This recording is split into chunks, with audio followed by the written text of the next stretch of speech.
I want to start this video off by saying Kahala, Yahweh, by Hashem, Yahweh Shai, by Hashem, Rakakodash, Rakatah. It's the Kalaya. I want to give double honors to the apostles at GMS, Great Millstone, that rule well, pushing this 100% truth.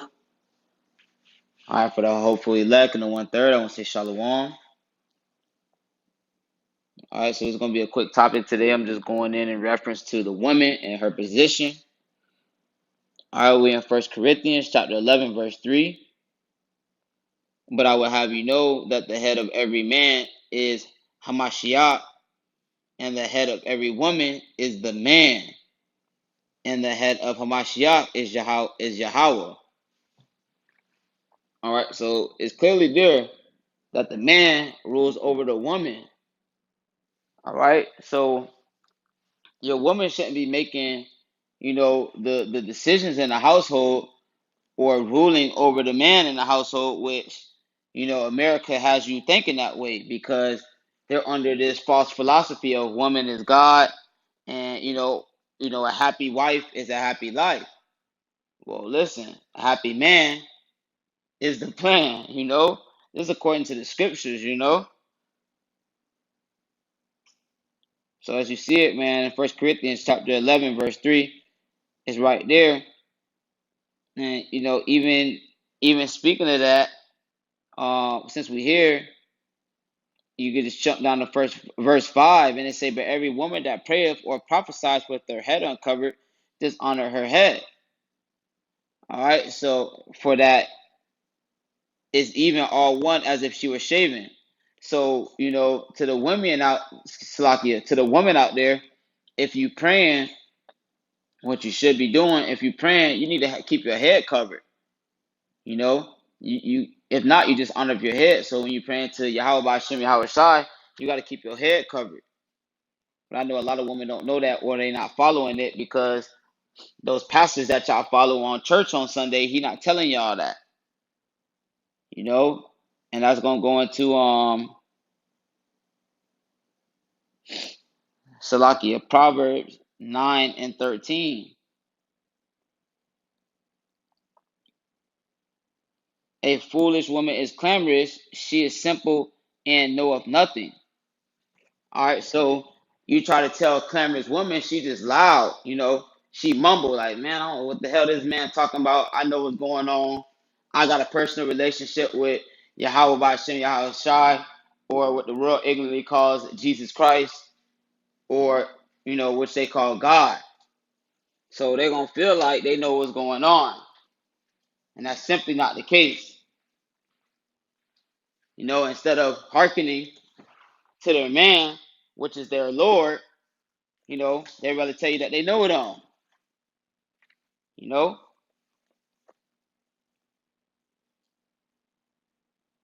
But as I'm going to tell you again, once again, in 1 Corinthians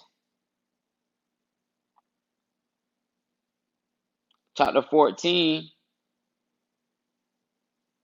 I believe that's verse 34.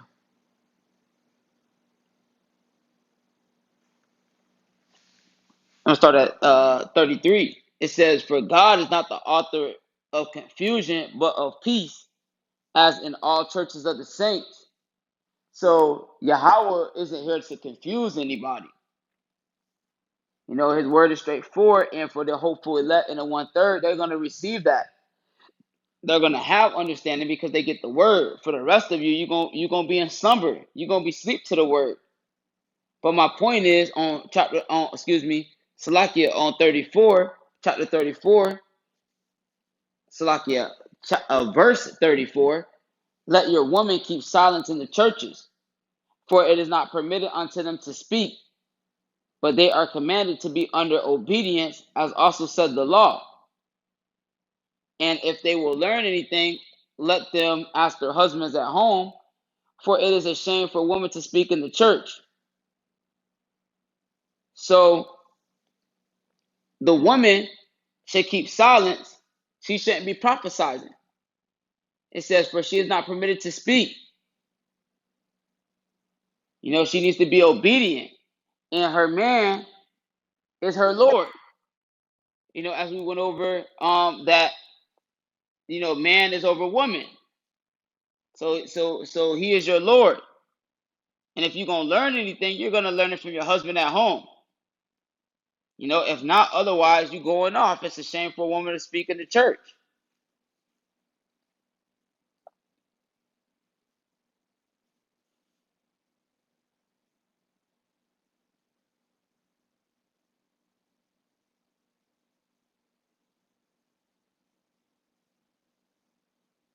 And we're gonna go to First Timothy 2:9.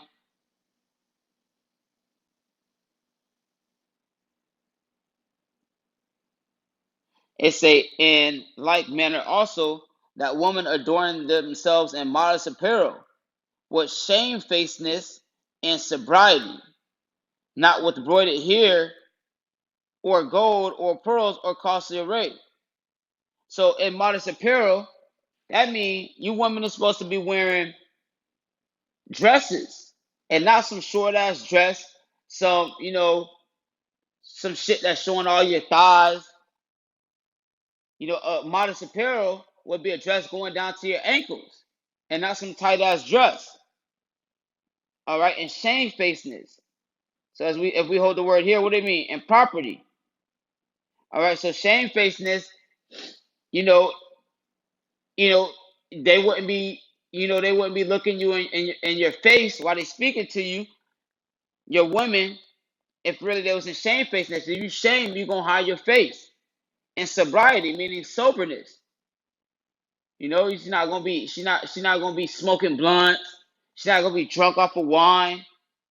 She's not gonna have broidered hair or gold or pearls or costly array, meaning like all these other accessories and things where she's gonna try to attract other men. All right, so the woman is supposed to dress a certain way and look a certain way, when she's out in public, because really her treasures and her beauty is supposed to be only for her husband. All right,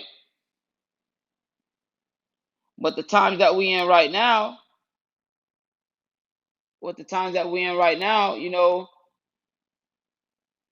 our women, they going off because according to Esau, which is a so-called white man, they're the gods. They should be independent. And as it says in Isaiah 3:12, as for my people, children are their oppressors. So when you go to the grocery store, Salakia, you got kids falling out and having fits. And even, because they can't get what they want. Or even at home, they telling they parents what to do. And that's going off. And women rule over them. You got all these households where you got dudes saying, well, hey man, I need to speak to my wife, or I got to see what my wife feels about that. No, man, you're the goddamn man. You're the head of the house. Women are ruling over these men, telling them what to do. And it says, oh, my people, they which lead thee cause thee to err and destroy the way of thy paths. So if you let your woman, Salaki, if you let your children oppress you and the woman rule over the man, hey man, they're gonna destroy the way of the path. Because they was never meant to be, in leadership. Okay? And I'm gonna jump to the book of Micah. I believe that's chapter 5, Salakia, chapter 7, verse 5. Trust ye not in a friend, put ye not confidence in a guide. Keep the door of thy mouth from her that lieth in thy bosom. All right, so that means you don't got to tell your woman everything. Because if your woman knew everything, she wouldn't know how to handle it, man. She's too worldly. She's your weaker vessel. All right. And when we look at the word bosom, it says a woman's breast, a part of a woman's dressing or covering. So it really just means this means close to your heart. So that woman that's close to your heart, your wife, you know, You should tell your woman everything. She's not gonna be able to handle it. She's not ready yet. That time will come though when Yahweh Bashem Yahweh Shai puts that spirit on them, which I'm finna jump to Isaiah.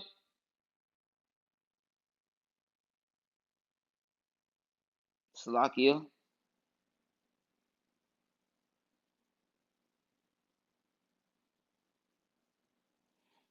Okay. And it says, and in that day 7 women shall take hold of one man, saying, we will eat our own bread and wear our own apparel. Only let us be called by thy name to take away our reproach.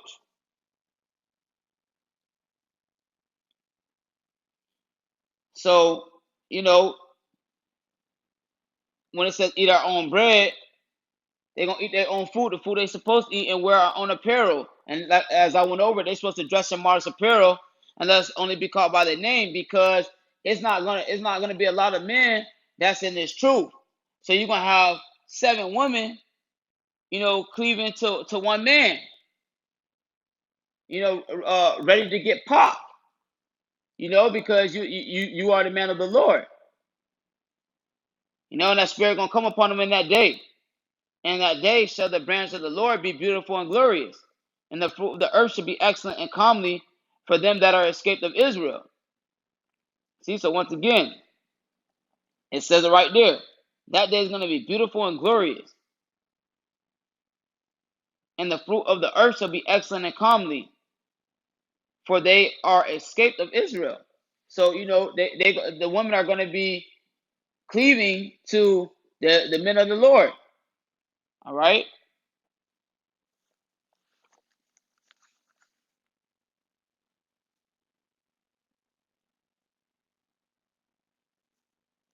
But not all these women, that you lay with, that become your wife,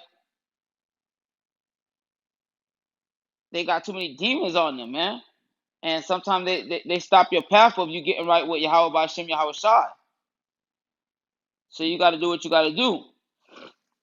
And it says in Deuteronomy 24:1, when a man have taken a woman and married her, and it come to pass that she find no favor in his eyes, because he have found some uncleanliness in her, then let him write her a bill of divorcement, and give it in her hand, and send her out of his house. And when she is departed out of his house, she may go and be another man's wife. And if the latter, Salakia, and if the later husband hate her, and write her a bill of divorcement, and give it into her hand, and sendeth her out of his house, or if the latter husband died, which took her to be his wife. So listen, if she's going off and she's uncleansed, and she's stopping you from your mission to get right with Yahweh Bashem Yahweh Shai, or she just got too many demons on her, then hey man, she no longer has to be your wife, man. You can write her a bill of divorcement, and let her go and get her out of your house, man. You know. So the scriptures have everything, man. Ain't no way around it, man. Scriptures got everything. And like it says in Genesis, which I'm going to go to right now, it says, and to the woman he said, I will greatly multiply thy sorrow and thy conception. So for the woman, he's going to multiply your pain and your sadness and conception. Conception means to conceive a child, and sorrow thou shalt bring forth children. So that's what's gonna happen to y'all. Y'all gotta bring forth children, as we know now. And thy desire shall be to thy husband, and he shall rule over them. So your wife, her desire shall be to you. Her goal should be to please you. She should be your pillar of rest, like the scriptures say. That should be her number one goal, is to please you, not to please everybody goddamn else and what they got going on. And he shall rule over them. So that means that the man should rule over Salakia. The man should rule over his wife. He should have the final say so. Say so. He should lay law. All right.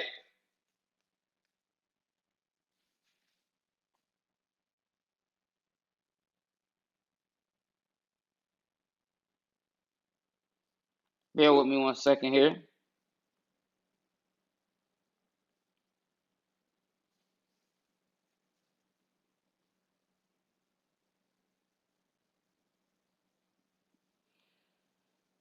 Okay, and in Titus 2 in chapter Slack Titus chapter 2 verse 3, the aged woman likewise, that they be in behavior as becometh holiness, not false accusers, not giving too much wine, teachers of good things.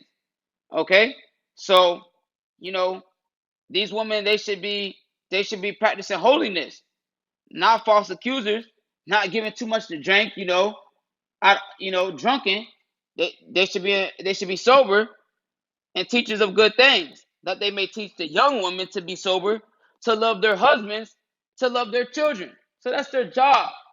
Their job is supposed to teach the younger to love their husbands and to take care of their children and to be discreet, chastity keepers at home, good obedient to their own husbands, that keep the word of Yahweh, be not blasphemy. So they should be obedient. And what did it just say? That the man should rule over the woman. So they should be obedient to their husband. If your man is the man of the Most High, of Hamashiach, then you should be obedient to him. All right, and the word of Yahweh should not be taken, out of context or out of control.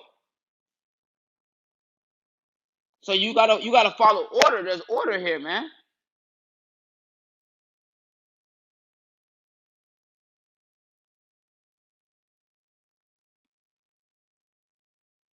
I believe that's Ephesians chapter 5, verses 22. Here we go again. Wives, submit yourselves unto your own husbands as unto the Lord. So listen, submit yourselves unto your own husband. So these women, you know, for you Jacob there, your wives should be submitting themselves unto you as unto the Lord. That should be her goal, to submit herself unto you, because you are her Lord. And Hamashiach, Yahweh Shai, is our Lord. For the husband is the head of the wife, even as Hamashiach is the head of the church, and he is the savior of the body.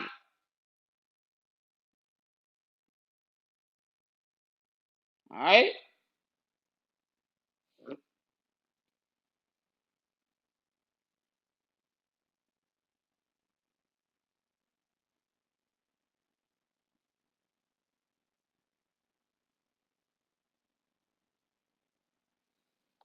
I got one more precept to bring out. Colossians chapter 3.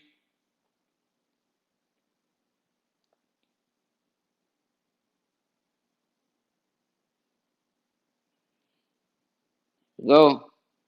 Wives, submit yourselves unto your own husbands.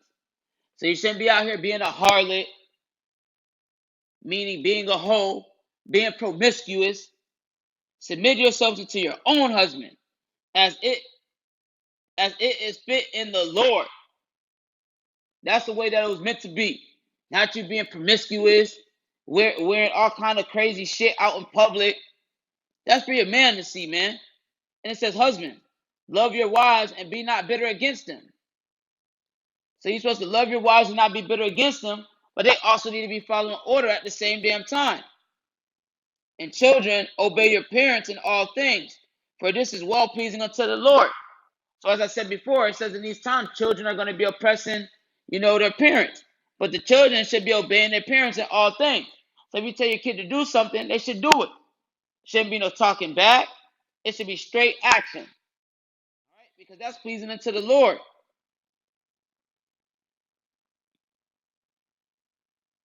All right?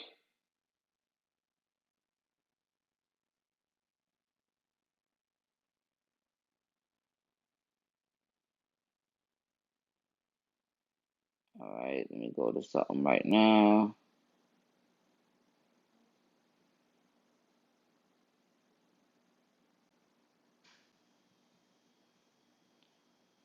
gonna bring out one more. I know I said that was my last one, but I'm gonna bring out one more.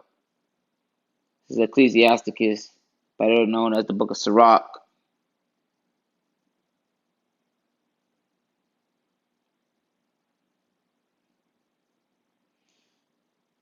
I mentioned this earlier. It says,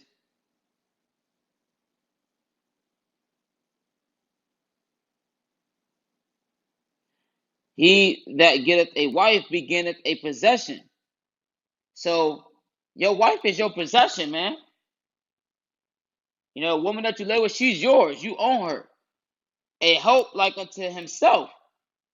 So she's supposed to be a help like you are unto yourself. And a pillar of rest. So your wife not supposed to be there to stress you out. She's not supposed to be there to be talking shit. She's supposed to be to you when you come home from a hard day of work dealing with Esau. She's supposed to be a pillar of rest, man. You're not supposed to come home and have no goddamn headaches. Your food's supposed to be ready. Your clothes supposed to be folded. The house supposed to be clean. Kids taken care of. You know? But you know, not a lot of our women are doing so. So I just wanted to bring this video out um for Jake and Eve, and hopefully this video was edifying, Lord willing, you know. So I'm gonna go ahead and close this out by saying Kahala, Yahweh by Hashem, Yahweh Shai by Hashem, Rakakodash, Barakatah. I want to also say, Slaki, I want to give double honors to the apostles and elders at GMS that rule well, teach well, still giving 100% of this truth. And I want to give salutations to the hopeful elect in the 1/3. And until next time, I want to say Shalom.